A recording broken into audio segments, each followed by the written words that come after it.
Hello दोस्तों, welcome to Disha classes.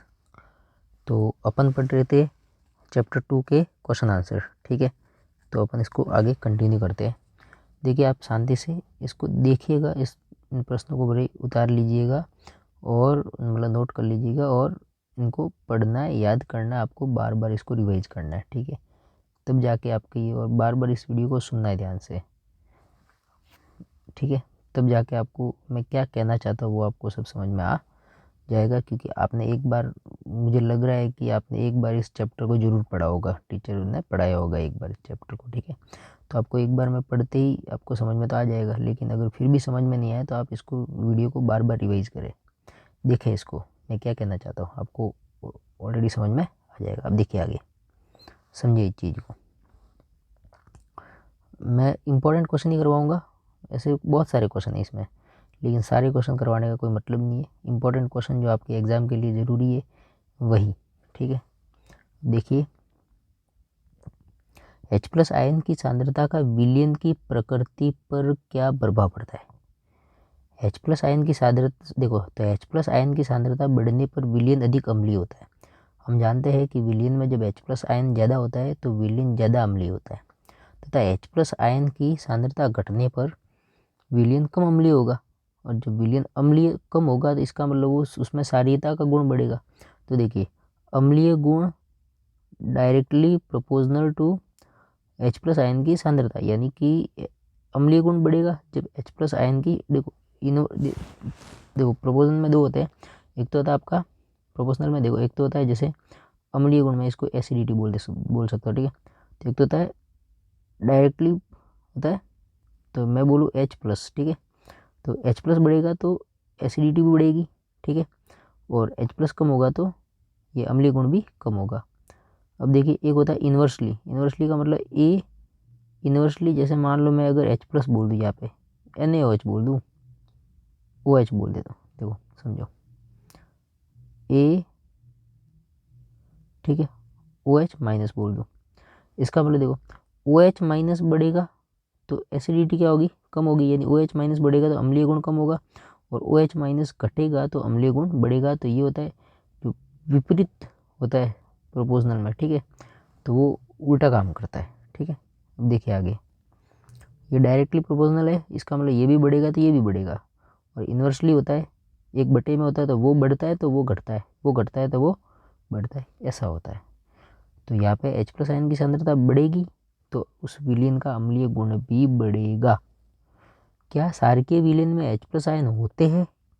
अगर हाँ तो ये क्षारकीय क्यों होते हैं, फिर अम्लीय क्यों नहीं होता है? तो देखिए, हाँ क्षारकीय विलयन में H+ आयन होते हैं, लेकिन क्षारकीय विलयन में H+ स्वतंत्र अवस्था में नहीं होते। क्षारकीय विलयन में H+ की तुलना में OH- आयन अधिक मात्रा में होते हैं, अतः विलयन क्षारीय होता है। H+ आयन होते तो है, लेकिन वो स्वतंत्र अवस्था में होते नहीं है, उसके मुकाबले OH- क्या होते हैं, ज़्यादा होते, स्वतंत्र होते ज़्यादा होते, इसलिए वो विलयन क्षारीय होता है, उसमें OH- का गुण ज़्यादा होता है। अब देखिए आगे, हाँ हाँ, इसको एक बार देख लेते हैं। कोई किसान खेत की मृदा की किस परिस्थिति में बिना बुझा हुआ चूना यानी कैल्शियम ऑक्साइड CaO, बुझा हुआ चूना कैल्शियम हाइड्रोक्साइड CaOH2, या चौक यानी कैल्शियम कार्बोनेट CaCO3 का उपयोग करेगा? तो देखो, ये सब क्या है, देखिए आगे, किसान अपने खेत की मिट्टी को बिना बुझा हुआ चूना या चौक यानी कैल्शियम कार्बोनेट से उस समय उपचारित करेगा जब मिट्टी में अम्लों की मात्रा आवश्यक मात्रा से अधिक हो जाएगी, क्योंकि ये जो पदार्थ है ना, ये कैल्शियम कार्बोनेट, कैल्शियम ऑक्साइड, ये कैल्शियम हाइड्रोक्साइड, ये क्या क्षारीय प्रकृति के होते हैं।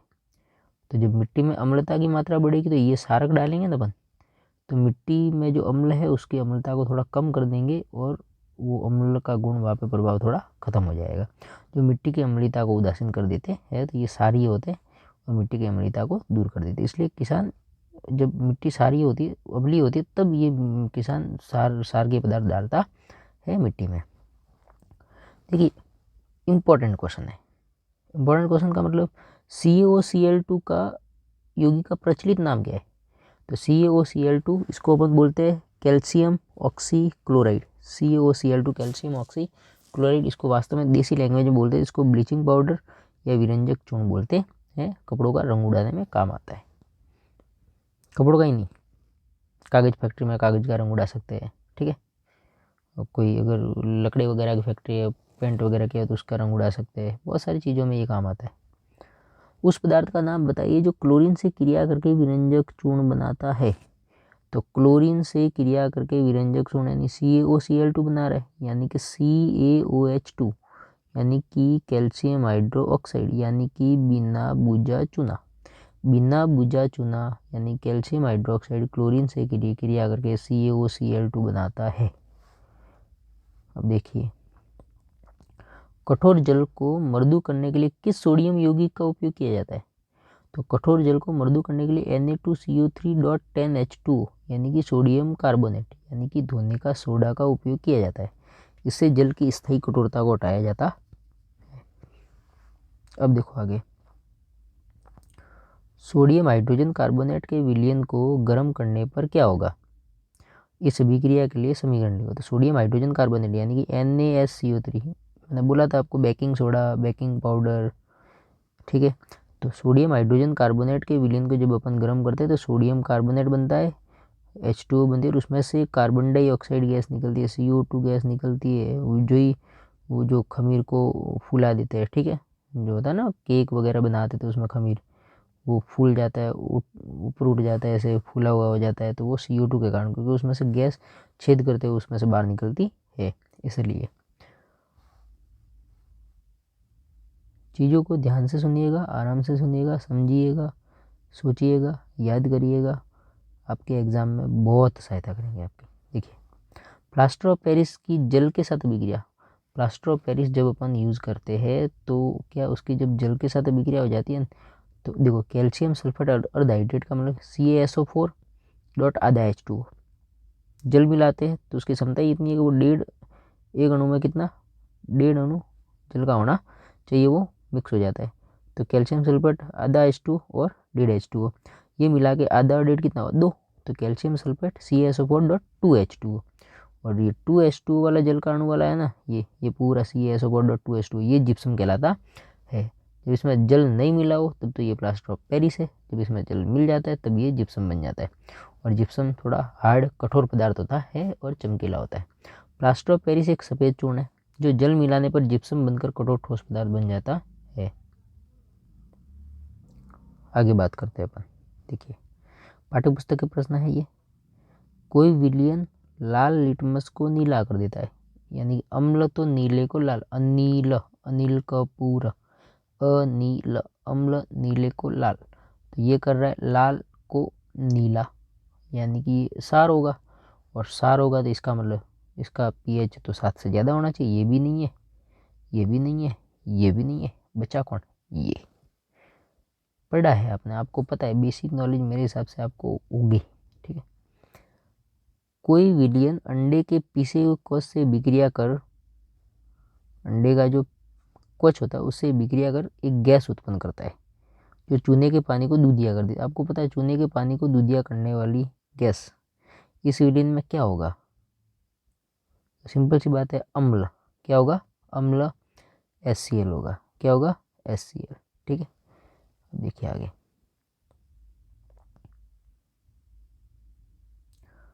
NaOH का 10 ml विलयन, ये चूने के पानी वाला मैंने आपको पहले बताया था ये, ठीक है। आप वापस पीछे वाले क्वेश्चन में देखना, आपको इसका आंसर मिल जाएगा कि अंडे का जो कोच है वो किसका बना होगा। आप थोड़ा अंदाज़ा लगाइए, थोड़ा खुद भी दिमाग लगाइए कि अंडे का कोच किसका बना होगा, ताकि उसमें से वो गैस निकलेगी जो चूने के पानी को दूधिया करती। पहले तो आप ये देखिए कि चूने के पानी को दूधिया करने वाली गैस कौन सी है, वो आगे भी मैंने बताया और भी जस्ट क्वेश्चन भी आया होगा आगे, ठीक है। उसको आप देख लेना, आपको अंदाज़ा मिल जाएगा। NaOH का 10 ml विलयन है, वो HCl के 8 ml विलयन से पूर्णतः उदासीन हो जाता है, ठीक है। यदि हम NaOH का उसी विलयन का 20 ml है, यानी देखो मात्रा बढ़ गई, 10 से किया 20, तो अपने को HCl का कितना लेना पड़ेगा, तो 8 का 16, ये देखिए 16 ml, सरल सी बात है।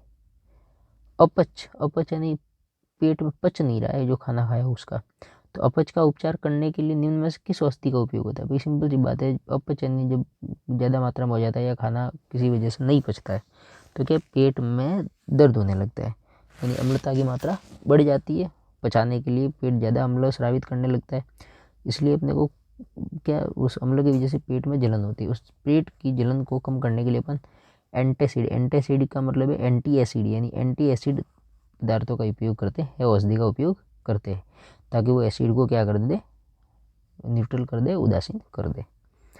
निम्न अभिक्रिया के पहले शब्द समीकरण लिखिए तथा उसके बाद संतुलित समीकरण लिखिए। तनु सल्फ्यूरिक अम्ल, यानी ये लो का क्या, तनु सल्फ्यूरिक अम्ल, ठीक है। तनु सल्फ्यूरिक अम्ल H2SO4 ये आ गया, ठीक है। ये किससे अभिक्रिया करता है, दानेदार जिंक, यानी ये रहा जिंक, तो अभिक्रिया करता है तो क्या होता है, जिंक इस H2 को हटा देता है तो ZnSO4 बन जाता है और H2 बन जाता है, H2 गैस बाहर निकल जाती है। तनु हाइड्रोक्लोरिक अम्ल यानी कि HCl, मैग्नीशियम यानी Mg के साथ अभिक्रिया करता है तो क्या है, MgCl2 और H2 गैस बाहर निकल जाती है, धातु अम्ल के साथ अभिक्रिया करके हाइड्रोजन गैस देती है।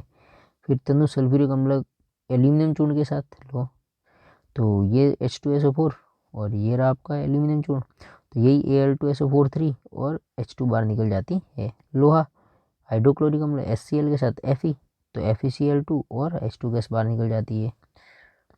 अब देखिए आगे,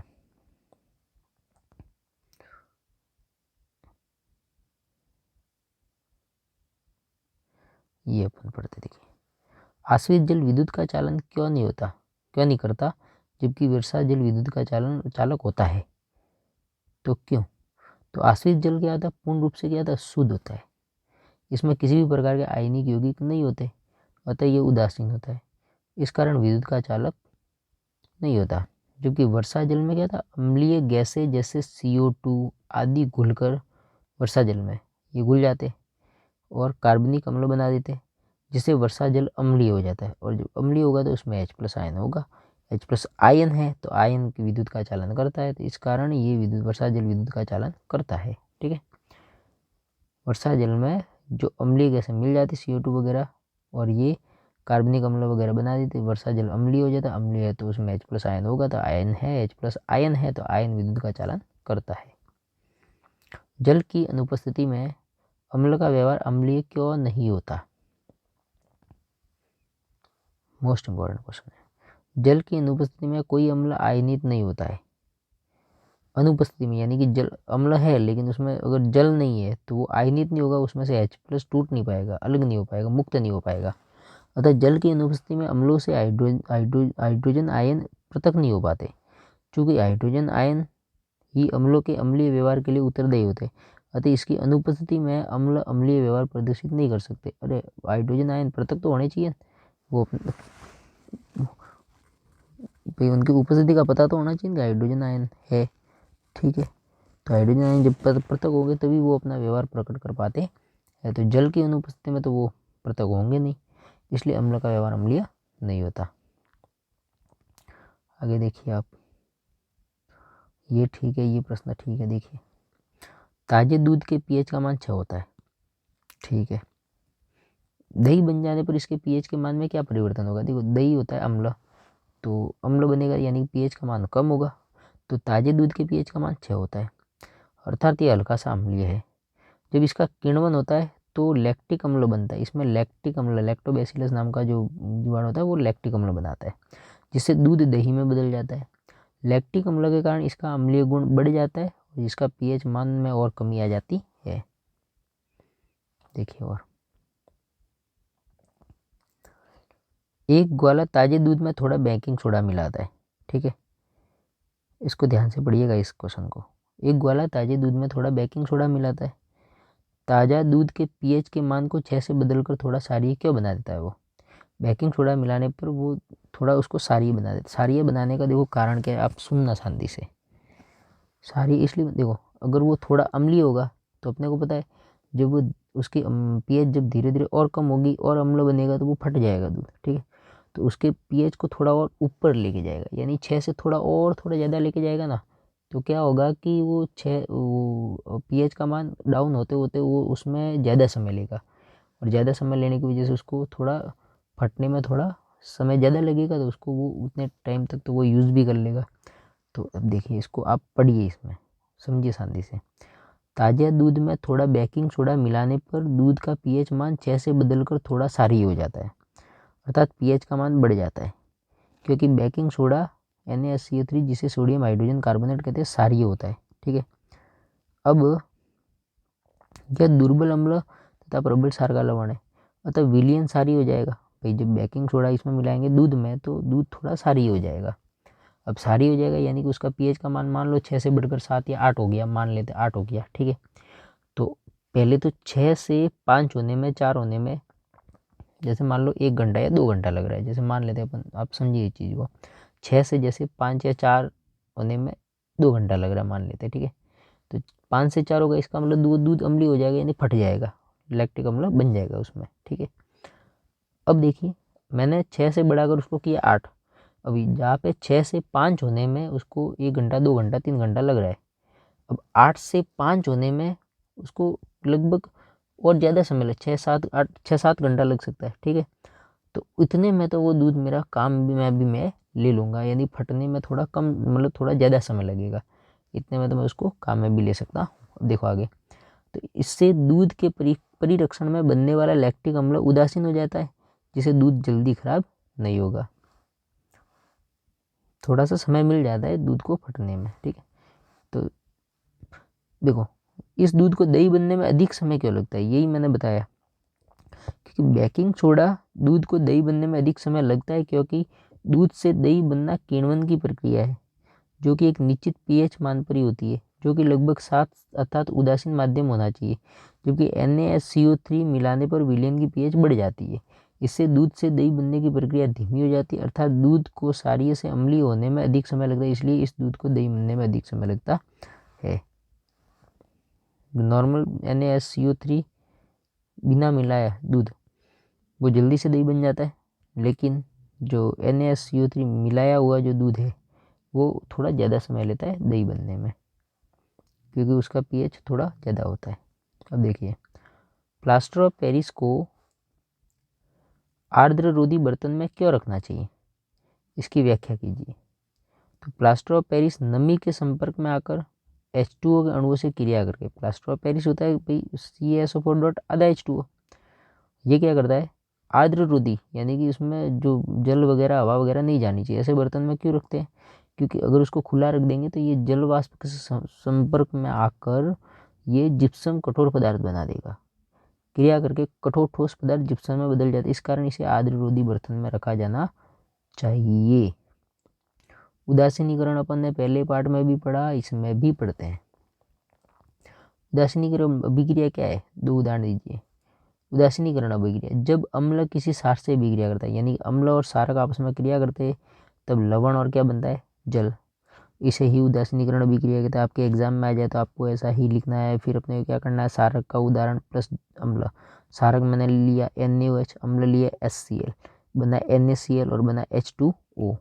तो NaCl लवण और H2O है जल, यानी कि क्षारक और अम्ल अभिक्रिया करके लवण और क्या बनाते, जल। आपको ऐसे ही लिखना है। देखिए धोने का सोडा एवं बेकिंग सोडा के दो प्रमुख उपयोग बताए। धोने का सोडे का उपयोग धोने में किया जाता है भाई। धोने का सोडे का उपयोग यानी सोडियम कार्बोनेट बोरेक्स बनाने में प्रयुक्त होता है एक तो, और सोडियम कार्बोनेट का उपयोग कांच, साबुन, कागज उद्योगों में होता है। इसे घरों की सफाई में भी प्रयोग करते हैं। धोने का सोडा घरों की साफ सफाई दिवाली में करते हैं ना, वो धोने का सोडे का प्रयोग किया जाता है।